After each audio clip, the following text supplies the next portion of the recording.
ಇವತ್ತಿನ ಈ ವಿಡಿಯೋದಲ್ಲಿ ನಿಮಗೆ ಎಕ್ಸೆಲ್ನಲ್ಲಿ ಗ್ರಿಡ್ ಲೈನ್ನ ಹೇಗೆ ತೆಗಿಬಹುದು ಅಥವಾ ರಿಮೂವ್ ಮಾಡ್ಬೋದು ಅನ್ನೋದು ನಾನು ಹೇಳ್ಕೊಡ್ತೀನಿ. ಸೊ ಎಕ್ಸಾಂಪಲ್, ನಾವಿವಾಗ ಡೆಸ್ಕ್ಟಾಪ್ನಲ್ಲಿರೋ ಒಂದು ಎಕ್ಸೆಲ್ನ ಓಪನ್ ಮಾಡ್ತಾ ಇದ್ದೀನಿ. ಸೊ ಇಲ್ಲಿ ನಿಮಗೆ 2 ಆಪ್ಷನ್ ಬರುತ್ತೆ.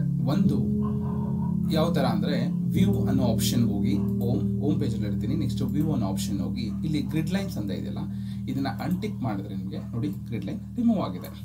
ಮತ್ತೆ ನಿಮಗೆ ಗ್ರಿಡ್ ಲೈನ್ ಬೇಕು ಅಂತಂದರೆ ಅದೇ ಆಪ್ಷನ್ ಮೇಲೆ ಟಿಕ್ ಮಾಡಿದ್ರೆ ನಿಮಗೆ ಗ್ರಿಡ್ ಲೈನ್ ಮತ್ತೆ ಬರುತ್ತೆ. ಸೊ ಸೆಕೆಂಡ್ ಆಪ್ಷನ್ ಯಾವುದು ಅಂತಂದರೆ, ಸೊ ಪರ್ಟಿಕ್ಯುಲರ್ ಏರಿಯಾದಲ್ಲಿ ನಿಮಗೆ ಗ್ರಿಡ್ ಲೈನ್ ಬೇಡ, ಸೊ ಅಲ್ಲಿ ನಮಗೆ ಬ್ಲಾಂಕ್ ಇರಬೇಕು ಅಂದರೆ ಈ ಥರ ಪರ್ಟಿಕ್ಯುಲರ್ ಏರಿಯಾನ ಸೆಲೆಕ್ಟ್ ಮಾಡಿಕೊಂಡು ನೀವು ಹೋಮ್ ಆಪ್ಷನ್ ಹೋಗಿ ಥೀಮ್ ಕಲರ್ ವೈಟನ್ನ ಸೆಲೆಕ್ಟ್ ಮಾಡಿದ್ರೆ ನಿಮಗೆ ಗ್ರಿಡ್ ಲೈನ್ ರಿಮೂವ್ ಆಗುತ್ತೆ. ಸೊ ನೀವು ಪರ್ಟಿಕ್ಯುಲರ್ ಏರಿಯಾದಲ್ಲಿ ನಿಮ್ಗೆ ಯಾವ ಥರ ಬೇಕು ಆ ಥರ ಬಾರ್ಡರ್ ಹಾಕಿದ್ರೆ ನಿಮಗೆ ತುಂಬ ಚೆನ್ನಾಗಿ ಕಾಣುತ್ತೆ. ಸೊ ಫಾರ್ಮೆಟ್ಗೆ ಎಲ್ಲ ರೀತಿ ಮಾಡ್ಕೋಬಹುದು.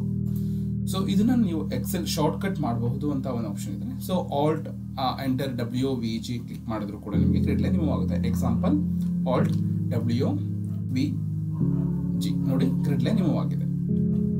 ಸೊ ಅದೇ ರೀತಿ ಆಲ್ಟ್ WVEG ನಿಮಗೆ ಗ್ರಿಡ್ ಲೈನ್ ಮತ್ತೆ ಬರುತ್ತೆ. ಸೊ ಈ ಮಾಹಿತಿ ನಿಮಗೆ ಇಷ್ಟ ಆಗಿರುತ್ತೆ ಅಂತ ಅನ್ಕೊಂತೀನಿ. ಇದೇ ರೀತಿ ಹೆಚ್ಚಿನ ವಿಡಿಯೋಗಳಿಗಾಗಿ please subscribe my YouTube channel.